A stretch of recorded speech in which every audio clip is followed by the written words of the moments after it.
Educational creativity চ্যানেলে সকলকে স্বাগত। গত 6 তারিখ সুপ্রিম কোর্টের রায়কে মান্যতা দিয়ে দুটি ইন্টারিম রিপোর্ট, মনিটরিং কমিটির রিপোর্ট সমস্ত রেসপন্ডেন্টের নিকট পাঠানো হলো বা দিয়ে দেওয়া হলো। কারণ সুপ্রিম কোর্ট গতদিন বলেছিল যে মনিটরিং কমিটির রিপোর্ট সেটি প্রত্যেকটি রেসপন্ডেন্টকে দিতে হবে ডি মামলাকারীর সঙ্গে যুক্ত। তো বিষয়টি প্রথম ইন্টারিম রিপোর্ট আপনাদেরকে আমি দেখিয়েছি, আর এই প্রথম ইন্টারিম রিপোর্ট আর দ্বিতীয় ইন্টারিম রিপোর্টের মধ্যে একটু পার্থক্য তো রয়েছেই। দ্বিতীয় ইন্টারিম রিপোর্টে আরও বিষয়টি পরিষ্কার হয়েছে, আর দুটি বিষয় এখানে গুরুত্ব বহন করছে। এবং প্রথম ইন্টারিম রিপোর্ট ভিডিও কিভাবে দেখবেন, আমি অবশ্যই এই ভিডিও দেখুন। আপনার ডান পাশের স্ক্রিনে একটি নোটিফিকেশান আছে, সেই নোটিফিকেশানে ক্লিক করে আপনারা 1 নম্বরটি দেখতে পাবেন। তো দেখুন, state of West Bengal, the principal secretary financial department, state of West Bengal, confederation of state government employees in West Bengal, second interim report of the monitoring committee on DNS allowance. তো জাস্টিস ইন্দু মালহোত্রা কমিটি, ফর্মার জাজ supreme court of India, chairperson of the monitoring committee, এটা আপনারা সবাই জানেন। এবার দুটির মধ্যে পার্থক্যটি মূলত কী রয়েছে। প্রথম যে ইন্টারিম রিপোর্টটি সেখানে উল্লেখিত হয়েছে, সেখানে রাজ্য সরকার চেয়েছিল 2031 সাল পর্যন্ত এটি টেনে নিয়ে যেতে, তাদের 5 বছরের যে রাজত্ব তার মধ্যে দিয়ে। পরবর্তীতে আবার জিতে তারা ক্ষমতায় আসবে, কিন্তু এই 5 বছরের মধ্যে দেবে। কিন্তু সেটি কিন্তু ইন্দু মালহোত্রা দ্বারা গঠিত কমিটি, মনিটরিং কমিটি, সেটা মান্যতা দেয়নি। সেটি কিন্তু সেকেন্ড রিপোর্টে প্রতিফলিত হয়েছে যে তারা 4টি স্কিমে তারা শোধ করবে বা পরিশোধ করবে, যেটি শুরু হচ্ছে জুন জুলাই থেকে। একটি স্কিম 2027 সালে একটি শুরু হচ্ছে। তো এইভাবে তারা 2026-এ একটা শুরু হচ্ছে, 2028-এর জানুয়ারিতে ওরা দেওয়া শেষ করবে। জুলাই জানুয়ারি এইভাবে 4টে টার্মে তারা দেওয়া শুরু করবে।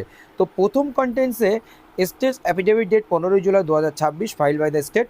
8 meeting of the monitoring committee held 28 May 2026। 8 meeting, 9 meeting কি হেল্ড হয়েছিল, এবং স্টার্ট অ্যাফিডেভিট 7 জুলাই কী হয়েছিল, এবং এইগুলোর এনক্লোজার হিসাবে এখানে কিন্তু উল্লেখ করা রয়েছে পরবর্তীতে। তো এখানে যে বিষয়গুলো মূলত উঠে এসেছে, যে পেনশনারদের কীভাবে দেওয়া হবে, বা যারা ইসরায়েল কর্মচারী রয়েছে তাদের কিভাবে দেওয়া হবে, এবং যারা কেএমসি এরিয়ায় যারা রয়েছে তাদেরকে কীভাবে দেওয়া হবে, সেই সমস্ত হিসাব নিকাশ। আর বিশেষ করে ই সার্ভিস বুক আপলোড করা, ডিসবার্স করার যে বিষয়টি, এইচএমএস পোর্টালে ডাটা তোলা, এই সমস্ত বিষয় করে ভিত্তি করে তারা কিন্তু এই টোটাল রিপোর্টটি প্রকাশিত করেছে। The monitoring committee of DNS alliance has conducted a total 9 meeting, total 9টা মিটিং কন্ডাক্ট হচ্ছে। 3 আগস্ট একটি মিটিং হওয়ার কথা ছিল। সেই মিটিংয়ে কী কী তথ্য উঠে এসেছে সেটা এখনও আমাদের হাতে এসে পৌঁছায়নি। Meeting with chief secretary and finance secretary of the state of West Bengal from time to time with respect two disbursement areas of DNS alliance to the employees of the state of West Bengal period 2008 to 2019 according to the all India consumer price index অনুযায়ী। এই consumer price index অনুযায়ী যে DA একটি legal enforceable right, সেই অনুযায়ী তারা পুরো হিসাবটা কিন্তু এখনও পর্যন্ত এই কমিটি কিন্তু প্রদান করেনি কিছু, যে এই হিসাবে আমরা এইভাবে ডিএটা প্রদান করছি। কিন্তু তারা সেই 85% ডব্লিউবি নতুন করে সিপিআইয়ের হিসাবে তারা কাজ করে যাচ্ছে। 100% all India consumer price index কিন্তু মান্যতা এখনও পর্যন্ত পায়নি। তো the committee has filed first interim report 13 April 2026 with respect to the first 7 meeting of the committee. 7টি মিটিং হয়েছিল, সেটার উপরে ভিত্তি করে 30 এপ্রিল 2026 একটি দিয়েছিল, আর এই 22 জুলাই 2026 আরেকটি রিপোর্ট, যে পরবর্তী দুটি মিটিংয়ের সারমর্ম এখানে কিন্তু মূলত রয়েছে। তো এখানে D areas of serving and east well employees for 16 থেকে 19 পর্যন্ত যে সমস্ত কর্মচারীদের সার্ভিং গ্রুপ সি এবিসি, প্রথম মিটিংয়ে আমরা বা দ্বিতীয় তৃতীয় মিটিংয়ে কাদেরকে কীভাবে দেওয়া হবে, এবিসি কর্মচারী হিসাব নিকাশ করে, গ্রুপ ডি কর্মচারী কতজন কীভাবে দেবেন, ইসরায়েলি কর্মচারীদের কীভাবে দেবেন, সেই হিসাব নিকাশ বা সেই তথ্যাবলী কিছু আপনারা দেখেছেন।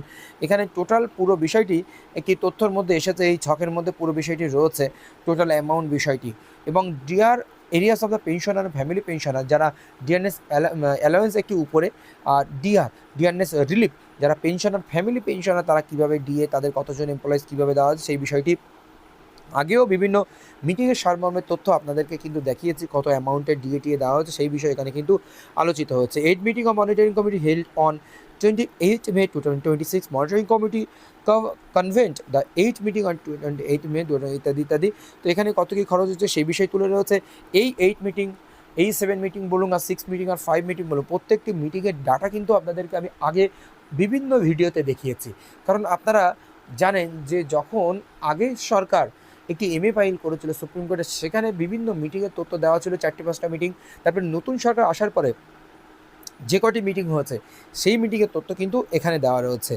তো এরপরে আমরা নিচের দিকে আসলে পুরো বিষয়টা আরও পরিষ্কার হবে যে meeting committee deliberate on the aforesaid submission, committee কী কী সাবমিশন দিয়েছেন আর কী কী রয়েছে সেই বিষয়ে এখানে কিন্তু উল্লেখিত হয়েছে। The copy of minutes of 8 meeting of monitoring committee কী কী রয়েছে সেই বিষয়ে উঠে এসে, এবং 9 মিটিং 29শে জুন 2026 যে 9তম মিটিংটি সংগঠিত হয়েছে সেই মিটিংয়ের বিষয়ে অনেকটা আরও পরিষ্কার হয়েছে পেনশনারদের তারা কত ডিসবার্স করেছে ইতিমধ্যে বা কত। এবং এখানে সবচেয়ে গুরুত্বপূর্ণ যে বিষয় ছিল 2008 থেকে 2015 পিরিয়ডে যারা ডিএটি 4টে ইনস্টলমেন্টে শোধ করবেন। 1 জুলাই 2026, 2 জানুয়ারি 2027, 3 জুলাই 2027 আর 4 জানুয়ারি 2028, এই 4টে। এই যে একটু আগে বলছিলাম ফার্স্ট যে রিপোর্ট আর সেকেন্ড রিপোর্টের সঙ্গে এটাই পার্থক্য। ফার্স্ট রিপোর্টে ওখানে দাবি ছিল 2031 সালের মধ্যে টোটাল এই যে রেজিমের যে ডিএ বকেয়া রয়েছে সেটি দেবেন, আর এখানে কি 4টে স্কিমের মধ্য দিয়ে তাদেরকে শোধ করতে হবে জানুয়ারি 2028 সালের মধ্যে।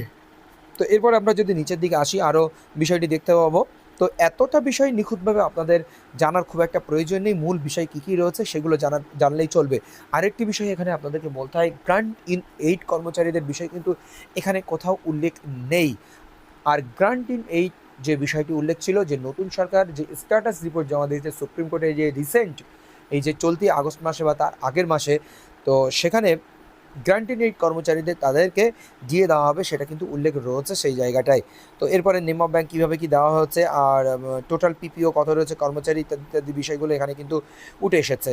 এবং পরবর্তী মিটিং 3 আগস্ট সেখানেও কী কী হবে সেই বিষয়টি আমরা এখনও সামনে আসেনি, সেই বিষয়টি এখানে ততটা উল্লেখিত নেই হিমাচল প্রদেশ ইত্যাদি পেনশন। তো যাই হোক, এই মোটামুটি আপডেট। আর এফিডেভিট কী ছিল না ছিল সেই সমস্ত বিষয়গুলো এখানে মূলত উঠে এসেছে, এবং স্ট্যাটাস রিপোর্ট কী জমা দিয়েছে তারা সেই বিষয়গুলো তুলে ধরা হচ্ছে, গতদিন স্ট্যাটাস রিপোর্টে কী কী তথ্য উঠে এসেছে।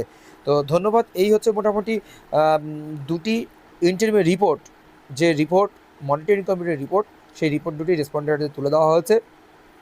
এটার উপরে ভিত্তি করে রেসপন্ডেন্টরা সুপ্রিম কোর্টে এফিডেভিট জমা দেবে তাদের বিষয়গুলো নিয়ে।